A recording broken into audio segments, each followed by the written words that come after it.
There are plays that feel like gravity changing. A single moment when the court tilts and everything around it rearranges. Game 6 of the 2021 NBA Finals. The Bucks, backs against the wall for what feels like the 100th time that season, carrying a city's hunger and a franchise's decades of almost there heartbreak. And then, like a force that had been quietly gathering its full shape, Giannis Antetokounmpo walks the length of the floor and decides the night will belong to him. What follows doesn't feel like a scoring outburst, it feels like a takeover. 50 points. Every one of them earned through the same stubborn engine that dragged him out of obscurity, a performance that looks inevitable now, like we should have seen it forming from the first step he took onto an NBA floor. But inevitability is a lie told in hindsight. In truth, it was built from long nights, from a body that kept stretching and reshaping, from a hunger that refused to settle for potential. That 50-point Game 6, the free throws, the mid-range pull-ups, the chase-down blocks, and finally, the dunk that slammed shut Phoenix's window, isn't just a stat line. It's punctuation, a full stop at the end of a sentence he had been writing since childhood. Start there. Freeze that frame where he screams toward the rafters, the weight finally leaving his shoulders. Then rewind, because that night only exists if you travel backward. Through the bus rides across Athens, the narrow courts in Sepolia, the skinny teenager selling street goods to keep the lights on, the draft night doubts, the early NBA years where his limbs moved faster than his confidence, and the slow, brutal climb from raw prospect to unanswerable away from the matchup. Spurs. Lob to the rim, caught, jam down. Your nickname being the Greek Freak. Can you tell us how you got the nickname? I come to Milwaukee and she just start calling me Greek. Rewind and you find the story of a 6-foot, 11-inch engine that didn't just grow, it evolved. A story that stretches from Greece to Milwaukee, from hunger to dominance, from possibility to fulfillment. A story of a superstar who didn't just rise, he redefined what rising even meant. He was born in Sepolia, Athens on December 6, 1994, the son of Nigerian immigrants who arrived with little and taught their children how to make hunger into resource. The brothers played in cramped gyms where the lines were literal and the future wasn't promised. Giannis and his family sold footballs and watches in the market. Practice was the quiet rebellion against circumstance. At 13, he joined Philathletikos, an Athens club where he learned fundamentals. But the growth spurt and the relentless pickup hours changed everything. Scouts first saw length and clumsy athleticism. What they couldn't quantify yet was the mind beneath the body. The willingness to learn, to shoot 1,000 free throws, to study film in a language few others spoke. Draft night 2013 was modest. The 2013 NBA Draft, the Milwaukee Bucks select Giannis Antetokounmpo. 15th overall by the Milwaukee Bucks, not a lottery savant, not a consensus top 5. That selection is crucial for the kind of myth that followed.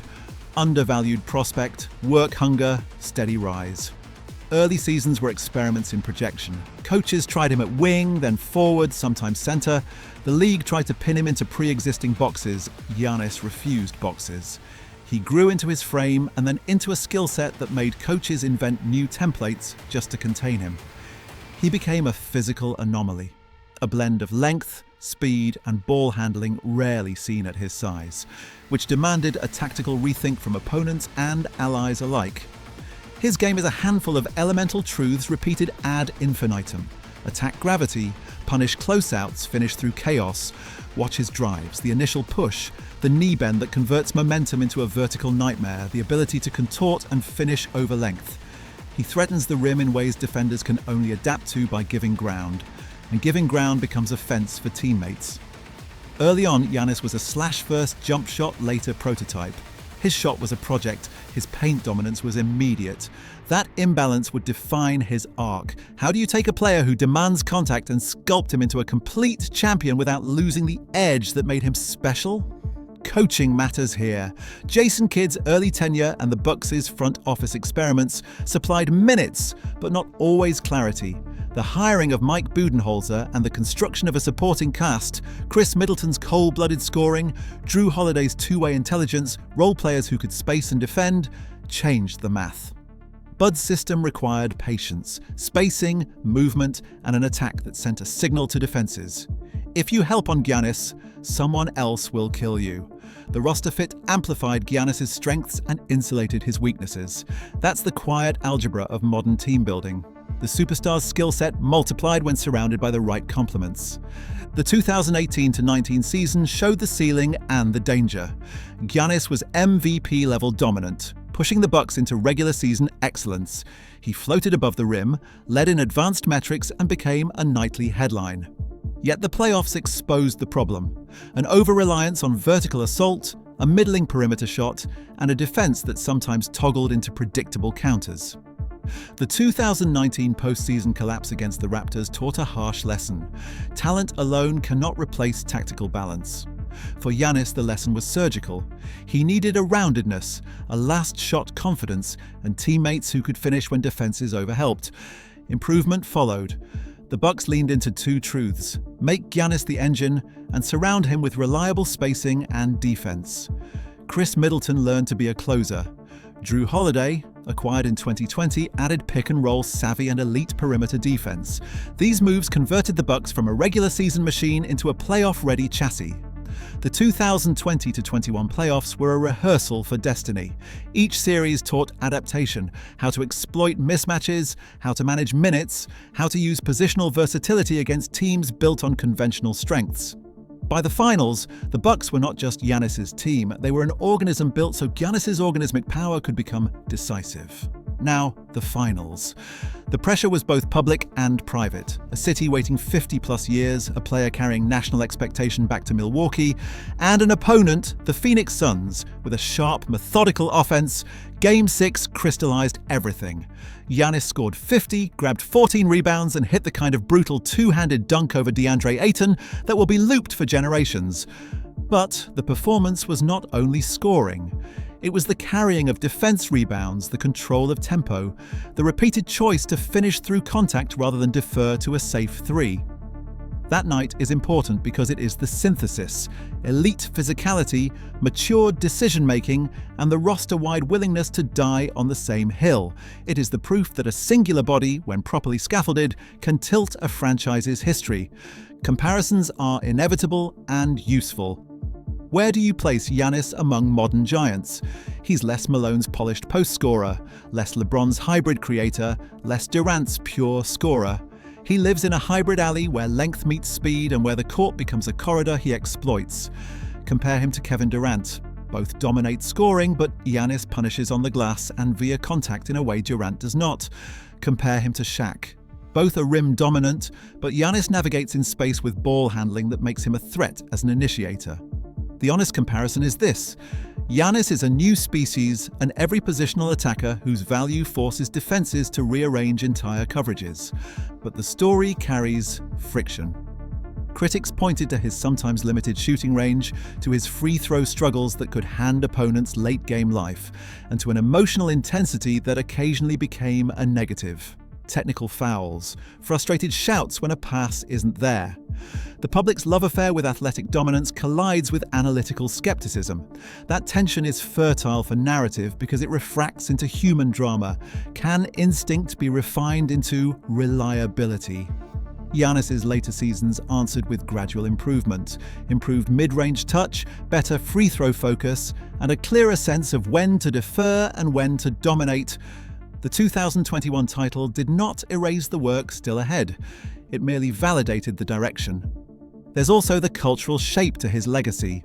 Giannis is not only a basketball athlete, he is a bridge for Greek basketball, for African immigrant stories in Europe, and for global fans who see in his path a narrative of migration, work, and transformation. His I Promise-like projects in Milwaukee have been smaller in sheen than some superstar philanthropy, but no less concrete. Investments into community, visibility for immigrant families, and a steady refusal to let fame be only spectacle. That cultural footprint matters in long-form storytelling. It gives the sports arc social depth. Tactically, what makes Giannis unteachable and teachable at once is his combination of motor, length, and decision economics. A coach can teach angles and pick-and-roll reads. Giannis adds the physical compulsion to finish, and the psychological insistence to dominate film study reveals repeated micro-choices. Where he plants his foot before a Euro step, how his shoulders shield a passer to create an extra half second, how he displaces defenders' recovery by committing to a direct line. These are teachable traits to a point. The athleticity beneath them is rarer. If this script is gripping you, smash like and subscribe. We drop deep every other day breakdowns where we freeze frame those exact biomechanics and show you how to replicate them in the gym. Giannis's arc also maps the modern NBA's evolution: positionless offense, the premium on switchable defense, and the need to pair transcendent talent with role players who translate attention into points. His championship answered a meta question: can a team be built around a physically dominant creator who isn't a conventional shooter? The Bucks answer: yes, if you construct spacing, defensive identity, and reliable secondary scorers will inform front offices for years. That makes Giannis not only a player but a case study in roster construction and strategic patience. There are moments of counterfactual fascination. What if Giannis learned a reliable three-point stroke earlier? What if the Bucks had traded for a different wing or manager? These hypotheticals are instructive not as fantasies but as engineering prompts. How do you accelerate a superstar's weaknesses without damaging the strengths? Giannis's team chose incrementalism, improve the shot mechanics, surround him with creators, and preserve his fearsome finish. The results were not instant, but durable. Imagine this: a late quarter in a finals game, the arena a pressure chamber, defenders collapsing like weighted doors, and Giannis, shoulders set, eyes calm, decides not to pull up from range but to barrel up the center. He meets contact. The ball leaves his hands in a slow, violent arc. It completes the sentence. The crowd rises as if on cue. That image is both the final act and the sum of the practice. A kid in Athens learning to jump higher than sorrow. A man turning force into artistry. The dunk was loud, yes, but the echo after it, the city roaring, teammates crying, kids seeing a new map of possibility, is what turns a performance into a legend. If this hit the mark, leave a comment with your favorite Giannis sequence: dunk, block, or pass, and share the video with a friend who argues he's the modern game's purest engine. We'll pin the best takes and read the wildest hot takes in the next video. Finally, be honest about the open questions. Giannis still has chapters to write. Can he extend his prime while adding a reliable long-range touch?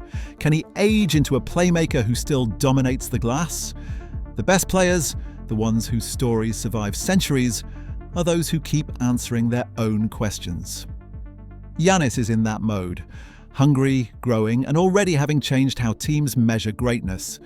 His journey from cramped courts in Athens to the top of the NBA is not just a sports arc, it's a human story about becoming. If you want the raw tape next, tell us which Giannis game you want unpicked frame by frame. We'll break down the footwork, the contact, the leverage, and the passing reads that made that night possible. Hit subscribe, drop the game in the comments, and let's dissect the exact choices that turn talent into history. Watch again the 50-point night. Look at the small things. The offensive rebound he snatched in the first quarter, the contested layup he converted in traffic, the way teammates spaced to give him a lane. Those micro choices, repeated thousands of times, add up. That is the quiet arithmetic of legends. Giannis Antetokounmpo did not invent force, but he taught the world how to use it, with grace, with thought, and with an economy of motion that makes the improbable feel inevitable.